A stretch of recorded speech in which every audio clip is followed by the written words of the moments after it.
Keeping your data safe in the world of artificial intelligence. The proposal from state lawmakers aimed to regulate AI.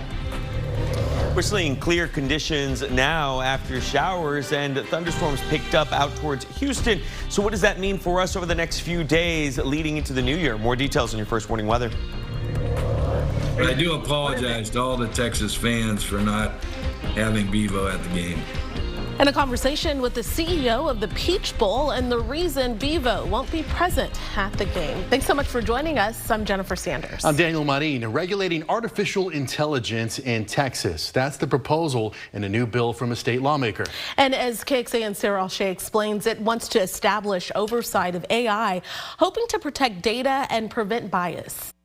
House Bill 1709, also known as the Texas Responsible Artificial Intelligence Governance Act, filed by a Republican state representative for the upcoming legislative session. The measure includes proposals like require companies to disclose their AI usage, strengthen safeguards to protect personal data used in AI systems, and establish guidelines to prevent bias, discrimination, and misuse of AI technologies. If you just let AI run untethered, it does become biased because information that it scans is biased. And so that's why it's really important to understand how is it trained, what is it trained with. Matt Rosen is the CEO and founder of Aleda, a technology consulting firm that helps automate companies through AI. Organizations are coming to us because they're trying to figure out what should we do with it, how should we use it, how do we protect our data. When it comes to regulating AI, Rosen says there is not much at the moment on the federal level. So now it's being left to the states, but you have to think in the next few years there's going to be legislation at both levels, and then are they going to overlap? I think regulations should be maybe a little more lax than strict, given that we're still really, as a civilization, figuring out how this stuff actually works. It's this cautious balance that I think the Texas legislature is going to have to walk. Along with regulations, Rosen wants to see an emphasis on education and training for AI as well, given that it continues to grow into our lives. It's better to understand it, not be scared of it, but embrace it and know its positives and negatives. Sarah Alshay, KXAN News. And for businesses in the testing phase of their AI operations, well, the bill would allow for temporary regulatory exemptions during that time. On the national level, Texas Senator Ted Cruz is part of a bipartisan effort to pass the Take It Down Act. Now, this bill would criminalize the publication of non-consensual intimate imagery, including AI-generated images. The bill is awaiting a vote in the House. The Hays County Fire Marshal's office tells KXAN a woman and a young child died in a fire on Christmas Eve morning. Investigators say the victims were found in an apartment inside a horse barn on Creekwood Drive. That's in Driftwood near Dripping Springs. The woman was around 29 years old and the child was 1 to 3 years old. And crews are still investigating the cause of that fire. It's still unknown, though, if the apartment had working smoke detectors. Multiple tornadoes were spotted across the Houston area. At least 2 of them were captured on video. The first was seen in Crosby, northeast of Houston. You could see it forming as it came off of the water. And then the second tornado, this one was bigger, that formed in El Campo, southeast of Houston. And this one came dangerously close to some buildings. There were no reports of any injuries, but there is damage after the storms knocked down trees, and some of those trees landed on top of homes. And then just yesterday, strong storms caused a roof to partially collapse at a Houston area auto store. This is what it looked like at an AutoZone in the Cypress area. That's northwest of downtown Houston. Fortunately, no one was in the building at the time of this. And Freddie Vela in for Nick Bannon tonight, and we dodged all of that, Freddie. Yeah, it started off out towards the eastern counties. We were anticipating possibly seeing some severe weather, but it did start picking up out towards Houston. In fact, let's go and take a look right now at where a majority of those storms are now. Houston finally getting a break.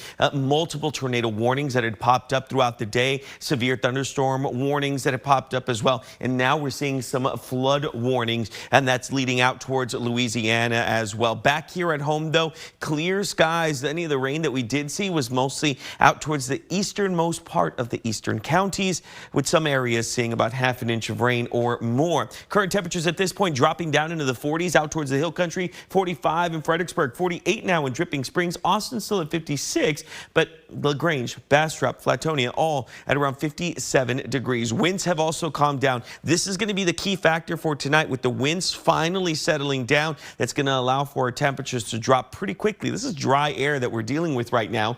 Out of our West Shore Homes camera in Central Austin, a beautiful sight at this point. But as you see over the next couple of days, we're going to be watching, because we're going to hit about 80 degrees on Saturday, which is just a couple of degrees short from hitting record temperatures. Coming up, we'll be talking about the sun that's going to be here the final weekend of 2024 and what you can expect to celebrate the end of the year. All right, Freddie, thank you very much. How about some good news tonight? Austin Energy customers can expect a decrease in their bills. A new city memo from the general manager to the mayor and city council says the typical customer can expect their bill to go down by $2 a month. This is the fourth month in a row that Austin Energy is implementing a 5% decrease to the power supply adjustment rates. This change takes effect on January 1st. Property taxes are due soon, and in Travis County, you'll likely see an increase from the year before. The average bill for homesteads in Travis County is expected to go up by roughly $1,100 from 2023. This is all according to data from the Travis County tax assessor. Now, that's about $94 more a month, or 11% more. Last year, because of the what the legislature did in increasing the homestead exemption, most residential bills actually went down. This year, with the propositions that were on the ballot that passed, the county had a proposition and the school district did, that will increase taxes some. And then, of course, the entities have to address community services. And we have a breakdown of all the propositions that passed, leading to your higher taxes, online right now at KXAN.com. As we get closer to celebrating the new year, the Austin Police Department shared on social media the dangers of celebratory gunfire at midnight. It's illegal to fire into the air at any time. It could hurt someone. That's because bullets can return to the ground at speeds greater than 200 feet per second. That is enough to go through the human skull. The penalty for those caught firing into the sky is a fine of up to $2,000 and possible jail time. And also remember that fireworks and gunfire can also be traumatic for people recovering from PTSD. And then there are dogs. Remember, their hearing is about 4 times more sensitive than humans. Tonight, the Kremlin warned against speculating about what may have caused an Azerbaijan Airlines flight to crash. 67 people were on board, 38 died. The passenger plane was headed to southern Russia. Russia says the plane was diverted due to fog and blamed the crash on a bird strike. NATO is calling for an investigation, and representatives from the airline manufacturer are expected to arrive at the crash site soon. As Washington correspondent Maddie Beertemple reports, U.S. officials say Russia could be behind the deadly crash. U.S. officials say it looks like the plane was hit by a Russian air defense system, but investigators haven't been able to confirm what exactly happened yet. Rescuers arrived at the crash site of a passenger plane in Kazakhstan Wednesday. An Azerbaijani airliner headed to Russia went off course, then crashed, killing dozens of the 67 people on board. Russian President Vladimir Putin expressed condolences for the victims. Azerbaijan says it's launched a criminal investigation to figure out what happened. U.S. officials say there's early signs a Russian anti-aircraft system may have struck the plane. This comes amid speculation Russia was fending off Ukrainian drone attacks in the area the plane was trying to land. Ukraine launched drones after Russia attacked Ukraine's energy grid on Christmas, leaving 500,000 people without heat. President Joe Biden says Russia's holiday attack was, quote, outrageous, and vowed to keep sending weapons to help Ukraine, adding, quote, the United States will continue to work tirelessly to strengthen Ukraine's position in its defense against Russian forces. President-elect Donald Trump's pick for special envoy to Ukraine and Russia also criticized Russia's attack. Retired Lieutenant General Keith Kellogg posted on X, launching large-scale missile and drone attacks on the day of the Lord's birth is wrong. Russia says any guesses about the cause of the crash would be wrong until officials from Azerbaijan and Kazakhstan finish their investigations. In Washington, I'm Maddie Beertemple. And there is already a memorial for some of the victims. There are flowers and photos you can see there at the consulate of Azerbaijan in St. Petersburg, Russia. Azerbaijan observed a nationwide day of mourning today. We'll, of course, have the latest developments as they unfold on KXAN News today. We expect to get an update from Austin police soon on a wreck that killed 2 people last night. A motorcyclist crashed into a pedestrian on Highway 290. And since accuracy is important to us here at KXAN, we do want to mention that this happened in East Austin. Last night we said it was Southwest Austin. We do regret the error. Austin's first public junior high school to integrate in the late 1950s is now being torn down.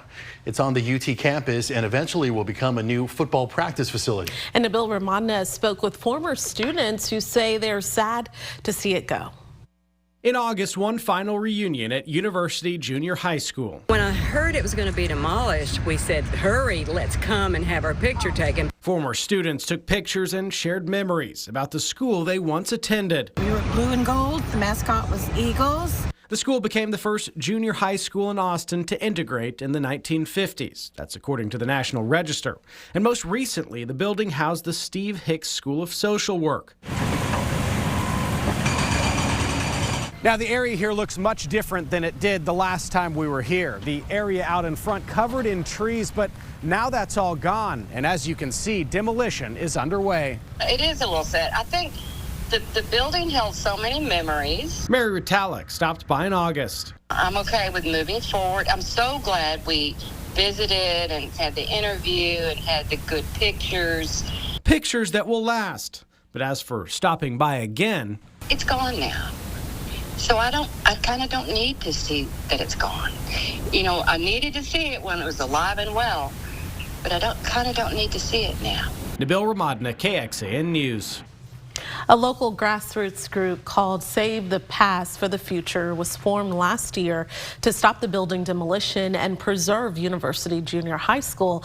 In July, the UT Board of Regents chairman said keeping the building and using it as classrooms doesn't make sense for the university. He added there are plans to make an exhibit with historical artifacts from the building.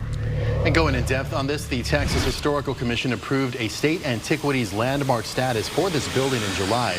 The designation means UT would have needed a permit to make any significant changes, but there's no protection against demolition.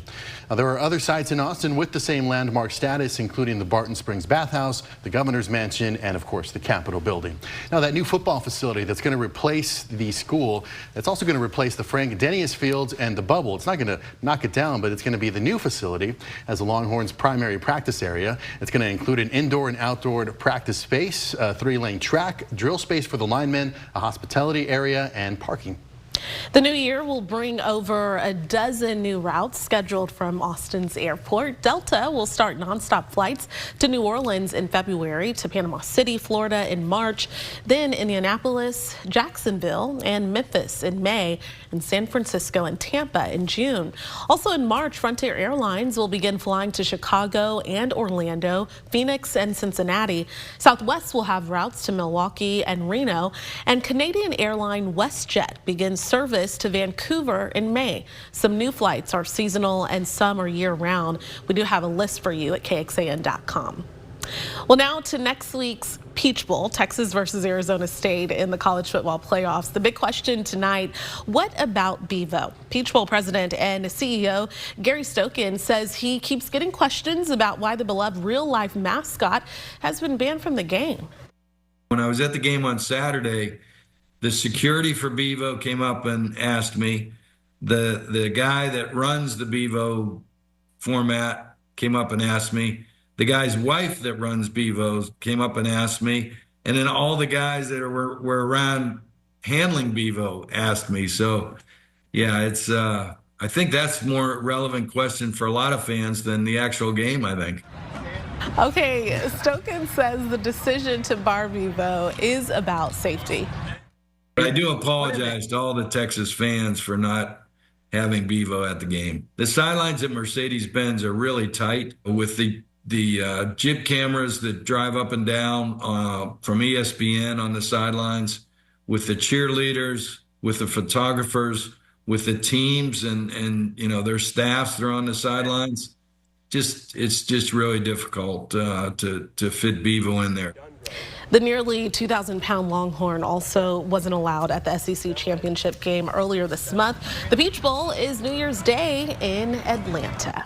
All right, so talking about this weather once again, we're glad we dodged the severe weather, but we could have used some rain. We can always use rain. We could always use rain. Just earlier today, we got the new drought monitor, and it showed an expansion of what we've seen before. Let's go ahead and take a look at what we're looking at overall. We're seeing drier conditions now moving out, and unfortunately, moderate conditions moving in for San Saba, for Llano, for Mason. Unfortunately, we are expecting for drier conditions to continue, unfortunately, with the lack of rainfall. Let's go and take a look at satellite and radar at this point. We're still seeing mostly clear skies. A few clouds have actually built up out towards Mason County. As we zoom out a bit more, there's still some activity farther out towards Louisiana. Now that we've seen that front come in, it's pushed everything pretty much out. Let's go ahead and take a look now at current temperatures. 45 degrees in Fredericksburg, 46 in Dripping Springs, 56 as you get out towards Austin, and 56 in Giddings.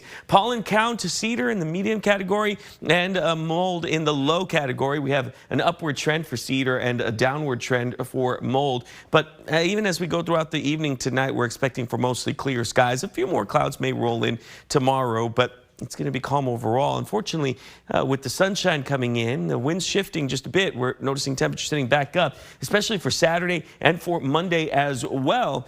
Let's take a look at what's going on. Well, unfortunately, if we actually hit our temperature that we're expecting for Monday, we'll just be 1 degree shy of hitting record temperatures, which is 83 degrees. That was set back in 1951. So we'll be watching these next couple of fronts as they do fly by. One, as I mentioned before, Friday into Saturday, that front will keep any type of rainfall well far away from us. That should allow for drier air and cooler air to settle in, but then immediately we'll start to warm up again. As that next front comes in, you kind of get this compression out there that will allow for all the heat to just slam right into that front as it does come in. So even as we look at these fronts just flying by, it'll take some time, but we'll eventually get there. And then when we celebrate the last day of the new year, you're noticing by midnight we should be in the upper 40s, winds coming in north for 10 to 15 miles per hour. And then the following day, Wednesday, for 2025, temperatures should be in the mid 60s, around 65 degrees, which is just 1 to 2 degrees above where we should be around that time of year. And even past that, we should at least stay near normal. Average highs around the beginning of January, 62, with your lows around 41 degrees. Here's a look at your 7-day forecast. 78 for Friday, 80 degrees as we get out towards Saturday. Sunday, 76. But look at these lows, 48 degrees as we get out towards Monday, Tuesday, Wednesday. Temperatures down into the mid 60s, lows in the 40s. By Thursday, 39 degrees. This is KXAN Sports, brought to you by Thomas J. Henry. Good evening. Longhorns will work out a couple of more times at home and then head to Atlanta on Sunday for their quarterfinal matchup of the Peach Bowl against Arizona State. Today, Longhorn defensive end Colin Simmons is named the Sean Alexander National Freshman of the Year, handed out by the Maxwell Club. Alexander, former Alabama running back. Simmons, 8 sacks leading the Longhorns, 6 coming in SEC play. Now, this Texas team, of course, was picked high all year long. They have hung around the top 10, the top 5, number 1 at times. Had to bounce back from the loss to Georgia, and they did. They ran the table in the regular season to earn that spot in the SEC title game, even though they lost. Their resume certainly good enough to get into the field of 12, and now they are down to the final 8. Second year in a row, Texas with a chance to get to the Final Four, as they did last year in the Final Four-team college football playoff. It's been a long season, and, you know, having gone to the college football playoff a year ago and literally being inches away from playing for a national championship and knowing what the goals were coming into this season, and to be back in the college football playoff when 4 of us were in the CFP a year ago, but we were the only team that made it back into the college football playoff in an expanded version of 12 teams. There's a lot to be proud of, but mostly I'm proud of our veterans, our leaders, our seniors, because those guys went through 5 and 7 in year 1. You know, they went through 8 and 5 in year 2, and they didn't jump ship. They hung in there with us. They believed in what we were doing. going into last year and it not finishing it the way we would have liked. And then to get back again this year, I just think, like I said, it's a credit to the leadership on our team. Turn the tape and the way they've recruited, the way they've coached this football team. This is a team that, preseason could win a national championship. Last year could have won a national championship. This year can win a national championship. And all you want to do is the opportunity to compete versus the best. We're 14-point underdogs, and rightfully so. Rightfully so. We're playing a really, really good football team. But at the same token, I'm excited to see our guys go compete as hard as they can compete for as long as they can compete, play smart and tough football, take care of the ball, and be about the team for 60 minutes and see what happens. Young Kenny Dillingham playing that role of the underdog perfectly as a head coach. Don't forget game day. That's at 11 o'clock on Wednesday morning, 1 hour before the kick in Atlanta. There are bowl games today. They're all exciting. One's still going on, but we're going to talk about K-State and Rutgers. Rutgers looking like they're going to go with that push play. No, they flip it to the running back, Antoine Raymond. Rutgers leading by as many as 17, and then the Wildcats wake up, led by their outstanding quarterback, Avery Johnson. The dart to Joe Jackson. They get within a score, and the story of this game for Kansas State, looking for their 9th win, Dylan Edwards. He runs for 196. This turns out to be the game winner. And the Cowboys will be without CeeDee Lamb the rest of the way, missing the final 2 games. That shoulder injury has, what the Cowboys said, progressed, not to the point where they expect him to need off-season shoulder surgery, but no real reason to risk it. Go to KXAN.com for more sports.